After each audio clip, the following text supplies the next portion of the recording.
ನೋಡಿ ಮೊನ್ನೆ ಎಲ್ಲ ಅಷ್ಟೆಲ್ಲ ಹೇಳಿದ್ದೀನಿ, ಹೇಳಿದ್ರು ಕೂಡ ನಿಮಗೆ AEW ಅವರೇ ನಿಮ್ಗೆ ಹಾಕಿದ್ದೀನಿ. ಫುಟ್ಪಾತ್ನ ತೆರವು ಮಾಡಿ ಅಂತ ಫುಟ್ಪಾತ್ನ ಹಾಗೆ ಇಟ್ಕೊಂಡಿದ್ದಾರೆ ನಿಮ್ಮವರು.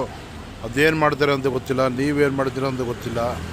ಏನಕ್ಕೆ ಹಿಂಗೆ ಸಾರ್ವಜನಿಕರಿಗೆ ತೊಂದರೆ ಕೊಡ್ತಾಯಿದ್ದೀರಾ? ನೋಡಿ ಎಂಥ ದೊಡ್ಡ ರೋಡ್ ಇದು. ಇಲ್ಲಿ ಕನ್ನಡ ರಾಜ್ಯೋತ್ಸವ ಬೇರೆ ಮಾಡ್ತಾವ್ರೆ, ನೀವು ರೋಡ್ ನೋಡಿದ್ರೆ ಹಿಂಗೆ ಇಟ್ಕೊಂಡಿದ್ದೀರಾ. ಏನೋ ಕರ್ನಾಟಕದಲ್ಲಿದ್ದೀವೋ ಇಲ್ಲ ಯಾವುದಾದ್ರು ಪಾಕಿಸ್ತಾನದಲ್ಲಿದ್ದೀವೋ ಗೊತ್ತಾಯ್ತಲ್ಲ.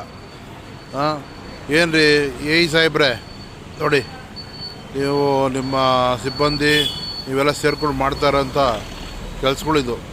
ಮೊನ್ನೆ ಲೈವೆಲ್ಲ ಕಳಿಸಿ ನಿಮಗೆ ಲೈವ್ ಈ ಥರ ಮಾಡಿದ್ದೀವಿ ನೋಡಿ ಅಂತ. ಎಷ್ಟು ರೀ ಹೇಳೋದು ಹೋಗಲಿ. ಜನಗಳಿಗೋಸ್ಕರ ನೀವು ಸೇವೆ ಮಾಡ್ತೀವಿ ಅಂತ ಬಂದ್ಬಿಟ್ಟು ಈ ಥರ ಮಾಡಿದ್ರೆ ಏನು ರೀ ಲೆಕ್ಕಾಚಾರ ಇದು? ನೋಡಿರಿ ಆ ಮನೆ ಮುಂದೆ ಗೇಟೆಲ್ಲ ಫುಲ್ ಮುಚ್ಚಿ ನೀವು ಫುಟ್ಪಾತ್ನಾಗ ಮುಚ್ಚಿಬಿಟ್ಟಿದ್ದೀರಲ್ರಿ. ಎಲ್ರಿ ಹೋಯ್ತಾರೆ ಪಬ್ಲಿಕ್ಕು, ಸಾರ್ವಜನಿಕರು? ಸಾರ್ವಜನಿಕರು ಎಲ್ರಿ ಹೋಯ್ತಾರೆ ಹೇಳಿ ಹೋಗಲಿ? ನೀವೇ ನಡ್ಕೊಂಡು ಹೋಗ್ತೀರ ಡೈಲಿ ಇಲ್ಲಿ ಬಂದು? ನಿಮ್ಮ ಕಾರು ಬೈಕು ಬಿಟ್ಬಿಟ್ಟು ಡೈಲಿ ನಡ್ಕೊಂಡೋಗಿ ಇಲ್ಲಿ ಗೊತ್ತಾಗುತ್ತೆ ನಿಮಗೆ. ದಯವಿಟ್ಟು ತೆಗ್ಸಿ ಇದನ್ನು, ಹೇಳ್ತೀನಿ ಕೇಳಿ, ತೆಗ್ಸಿ ಇದನ್ನು. ಇವಾಗ ಜಸ್ಟ್ ಲೈವ್ ಮಾಡಿರೋ ಡೈರೆಕ್ಟ್ ನಿಮ್ಗೆ ವಾಟ್ಸಪ್ ಲೈವ್ ಮಾಡಿದ್ದೀನಿ ನೋಡಿ.